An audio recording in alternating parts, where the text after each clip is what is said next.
Olá, caríssimo telespectador da Rede Século XXI. Obrigado pela sua audiência. Começamos agora o segundo e último bloco desse nosso encontro semanal, o programa Luz da Vida. Hoje, tratando de um argumento muito interessante, a tristeza que agrada a Deus. No primeiro bloco, recordamos vários textos da Escritura nos quais a alegria, especificamente ou principalmente o Evangelho, a alegria é a mensagem central do Evangelho. A alegria de Jesus que nos é prometida por Ele, alegria perfeita, alegria abundante, alegria transbordante. Deus nos criou para vivermos na santidade e a santidade é causa da alegria. A bem-aventurança celeste é essencialmente uma realidade de intensa alegria, de intenso júbilo. E agora, nós vamos situar a tristeza nesse discurso. Pregou Jesus sobre a tristeza? Sim, pregou. Vejamos o que ele diz no Sermão da Montanha, uma das bem-aventuranças. Aliás, nenhuma bem-aventurança diz: bem-aventurados os que riem, bem-aventurados os alegres. Não. É claro que a alegria está incutida em todas as bem-aventuranças, por favor. Mas vejamos o que uma bem-aventurança diz. Mateus capítulo 5, versículo 4. Bem-aventurados os que choram, porque serão consolados. Quereria Jesus dizer com essa bem-aventurança que é preciso que a gente chore. Quem é que gosta de chorar? O choro não traduz um sentimento de dor, de tristeza. Por que alguém chora? É claro que existe o choro de felicidade, por favor, mas não é disso que o Senhor está tratando aqui. Existe um choro que agrada a Deus? Sim, existe. E aqueles que choram são felizes. E o Senhor promete o consolo para quem chora. Que tipo de choro agrada a Deus? Qualquer choro? Então bastaria você derramar lágrimas para você já ser um sério candidato ao reino dos céus? Não. A explicação para essa bem-aventurança está em outra palavra de Jesus, em outra situação. Aqui Jesus bem-aventura os que choram e promete consolo para eles. Mas existe uma única passagem da Escritura na qual Jesus pede a alguém para chorar. Recomenda a alguém que chore. É um único texto. E aqui está a explicação para o choro bom, o choro que agrada a Deus. Prelúdio para a tristeza que agrada a Deus. Grave na sua Bíblia Lucas capítulo 23, versículos de 27 a 31. A única vez na Bíblia que Jesus recomenda a alguém que chore. Seguia-o uma grande multidão de povo e de mulheres que batiam no peito e o lamentavam. Voltando-se para elas, Jesus disse: Filhas de Jerusalém, não choreis por mim, mas chorai sobre vós mesmas e sobre vossos filhos. Porque virão dias em que se dirá: felizes as estéreis, os ventres que não geraram e os peitos que não amamentaram. Então dirão aos montes: caí sobre nós, e aos outeiros: cobri-nos. Porque se eles fazem isto ao lenho verde, que acontecerá ao seco? Jesus está com a cruz às costas, em direção ao Calvário, e várias pessoas acompanham aquele triste cortejo. Dentre essas pessoas, as filhas de Sião chorosas. As filhas de Jerusalém são mulheres piedosas, certamente mulheres que, revoltadas, indignadas, profundamente passadas pelo sofrimento, por aquela cena triste, por aquele julgamento injusto, pelo que aconteceria com nosso Senhor, pelas suas dores, pelas suas chagas. elas estão chorando.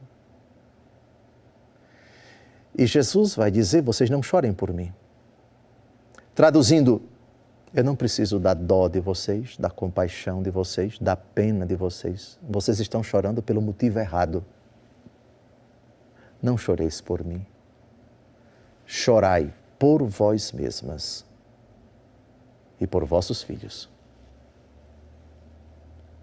Porque se eles fizeram isto com lenho verde, o que não farão com o seco? O lenho verde é Jesus. É o santo, é o imaculado, é o inocente. E o lenho seco são todos os pecadores. Se eles foram capazes de matar o inocente, que é Deus, do que eles não serão capazes? Por isso não chorem por mim. Chorem por vocês e pelos filhos de vocês. Ou seja, a causa do meu sofrimento não está em mim, está em vocês. Vocês são os culpados. O pecado de vocês foi a causa do meu sofrimento. Chorar sobre os nossos pecados. Chorar por causa dos nossos pecados.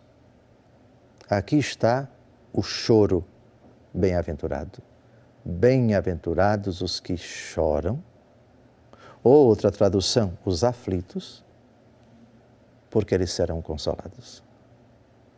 Qual é o consolo que o Senhor promete para aqueles que choram sobre os seus pecados? O texto do apóstolo Paulo, que vamos ver daqui a pouco, responde isso, mas eu já antecipo.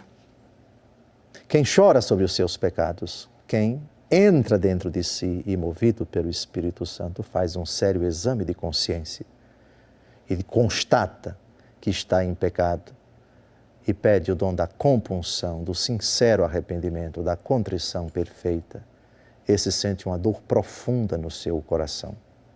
Ficaram compungidos, diz o autor dos Atos dos Apóstolos, São Lucas, a respeito daqueles que, em Jerusalém, escutaram o primeiro discurso da igreja após a efusão de Pentecostes da parte de São Pedro. Esse é o choro que agrada a Deus. Meu Deus, tem compaixão de mim. Eu te ofendi, eu te magoei com o meu pecado. Esse pecado é abominável. Ele te machucou, te causou sofrimento. Foi por causa dele que tu sofreste, que tu foste injuriado, maltratado, coroado de espinhos, insultado, açoitado e experimentaste terrível sofrimento na cruz e morreste por minha causa.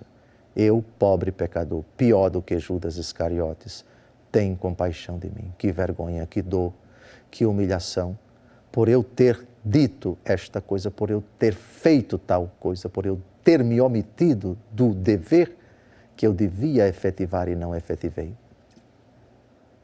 Essa é a dor que agrada a Deus. Este é o choro que agrada a Deus. Finalmente, o famoso texto da segunda carta aos Coríntios, capítulo 7, versículos de 8 a 10.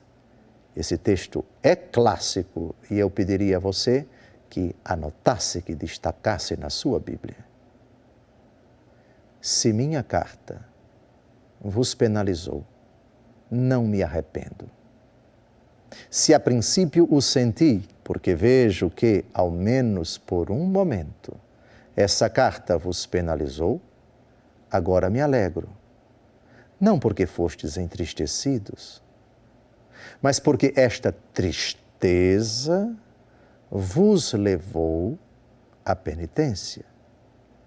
Pois fostes entristecidos segundo Deus, de modo que nenhum dano sofrestes de nossa parte. De fato, a tristeza segundo Deus produz um arrependimento salutar, de que ninguém se arrepende. Enquanto a tristeza do mundo produz a morte.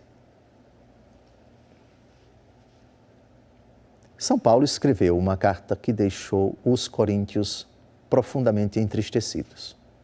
São Paulo não se arrependeu disso, não. Porque eles precisavam ler aquilo. Porque eles precisavam daquela repreensão, daquele puxão de orelha. Eu não me arrependo disso, não. Porque não houve nenhum dano de minha parte, porque vocês se entristeceram, mas segundo Deus. Essa tristeza levou vocês a fazer penitência. Levou vocês ao arrependimento. A tristeza, segundo Deus, produz um arrependimento salutar de que ninguém se arrepende. Essa é a tristeza que agrada a Deus. Por isso, no final do programa, à guisa de conclusão, a nossa alegria é por causa de Deus. A nossa tristeza é por causa do nosso pecado. Portanto, as duas realidades não são conflitantes. Elas se coadunam, se harmonizam plenamente. Tristeza segundo Deus. A que leva a pessoa a se arrepender. Não é aquela tristeza do jovem rico, bom mestre, que devo fazer para ganhar a vida eterna? Obedeça os mandamentos. Tudo isso eu tenho feito durante a minha juventude, mas uma coisa te falta. Vende tudo o que tens, dá-o aos pobres, depois vem e me siga. E você vai ter um lugar no reino dos céus. Ele foi embora triste, porque era possuidor de muitos bens. Essa é a tristeza segundo o mundo. A tristeza que produz a morte. Que tem várias consequências, tem a depressão, tem o desespero, tem a vontade de tirar a vida, a perda de motivação, a falta do sentido da vida, que leva a pessoa ao abatimento. Não, essa é a tristeza segundo o mundo. Essa tristeza o Senhor não prega ao Senhor, não deseja o Senhor, não quer. Não é a tristeza positiva da Escritura, mas a tristeza segundo Deus. Quando nós perdemos essa tristeza, quando não temos mais a noção do pecado, quando praticamos o pecado por praticar e achamos aquilo absolutamente normal, quando não caímos em nós mesmos, como o jovem na pocilga na parábola do filho pródigo, a profunda tristeza que o leva a refletir e a tomar a decisão de voltar para o Pai, tudo pode estar ficando absolutamente perdido. Conservemos, portanto, a boa tristeza, a salutar tristeza, essa de que tratamos no programa de hoje.